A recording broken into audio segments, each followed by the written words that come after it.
राधे राधे दोस्तों, Radhe Radhe spiritual group में आपका स्वागत है। हमारे साथ बने रहने के लिए हमारी वीडियो को लाइक, शेयर और सब्सक्राइब करना ना भूलें और लास्ट में बेल आइकन को दबाते रहें। आज मैं आपको आषाढ़ मास की योगिनी एकादशी के बारे में बताऊंगी कि इसकी विधि क्या है और इसे क्यों करना चाहिए। राधे राधे। युधिष्ठिर जी ने पूछा, वासुदेव, आषाढ़ मास के कृष्ण पक्ष में जो एकादशी होती है उसका क्या नाम है, कृपया उसका वर्णन कीजिए। भगवान श्री कृष्ण बोले, नृपश्रेष्ठ, आषाढ़ के कृष्ण पक्ष की एकादशी का नाम योगिनी है। यह बड़े बड़े पातकों का नाश करने वाली है। संसार सागर में डूबे हुए प्राणियों के लिए यह सनातन नौका के समान है। तीनों लोकों में यह सारभूत व्रत है। अलकापुरी में राजाधिराज कुबेर रहते हैं। वे सदा भगवान शिव की भक्ति में तत्पर रहने वाले हैं। उनके हेममाली नाम वाला एक यक्ष सेवक था जो पूजा के लिए फूल लाया करता था। हेममाली की पत्नी बड़ी सुंदर थी, उसका नाम विशालाक्षी था। वह यक्ष काम पाश में अवध होकर सदा अपनी पत्नी में आसक्त रहता था। एक दिन की बात है, हेममाली मानसरोवर से फूल लाकर अपने घर में ही ठहर गया और पत्नी के प्रेम का रसवादन करने लगा। अतः कुबेर के भवन में न जा सका। इधर कुबेर मंदिर में बैठकर शिव का पूजन कर रहे थे। उन्होंने दोपहर तक फूल आने की प्रतीक्षा की।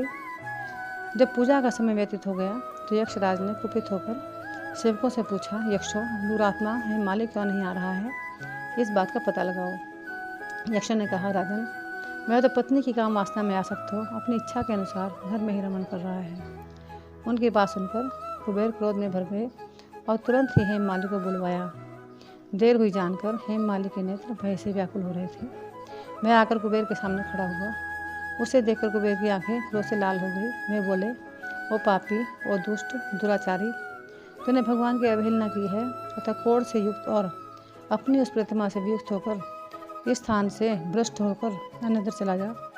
कुबेर के ऐसा कहने पर वह उस स्थान से नीचे गिर गया। उस समय उसके हृदय में महान दुख हो रहा था। कोढ़ों से सारा शरीर पीड़ित था, परंतु शिव पूजा के प्रभाव से उसकी स्मरण शक्ति लुप्त नहीं होती थी।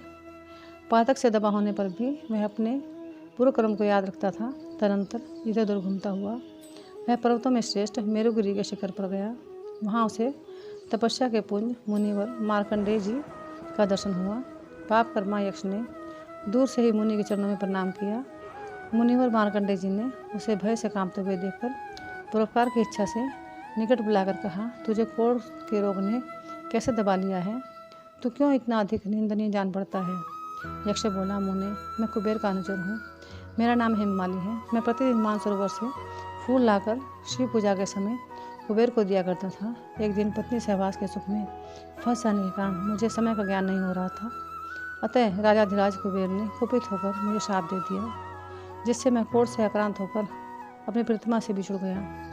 मुनिश्रेष्ठ, इस समय किसी भी शुभ कर्म के प्रभाव से मैं आपके निकट पहुंचा हूँ। संतों का चित्त स्वभावतः परोपकार में लगा रहता है। यह जानकर मुझ अपराधी को कर्तव्य का उपदेश दीजिए। मार्कंडेय जी ने कहा, तुमने यहाँ सच्ची बात बताई है, असत्य भाषण नहीं किया है, इसलिए मैं तुम्हें कल्याणप्रद व्रत का उपदेश देता हूँ। तुम आषाढ़ के कृष्ण पक्ष में योगिनी एकादशी का व्रत करो। इस व्रत के पुण्य से तुम्हारी कोढ़ निश्चय दूर हो जाएगी। भगवान श्री कृष्ण कहते हैं, ऋषि के वचन सुनकर हेममाली दंड की भांति मुनि के चरणों में गिर पड़ा। मुनि ने उसे उठाया, इससे उसको बड़ा हर्ष हुआ। मार्कंडेय जी के उपदेश से उसने योगिनी एकादशी का व्रत किया, जिससे उसके शरीर को कोढ़ दूर हो गई। मुनि के कथनानुसार उस उत्तम व्रत का अनुष्ठान करना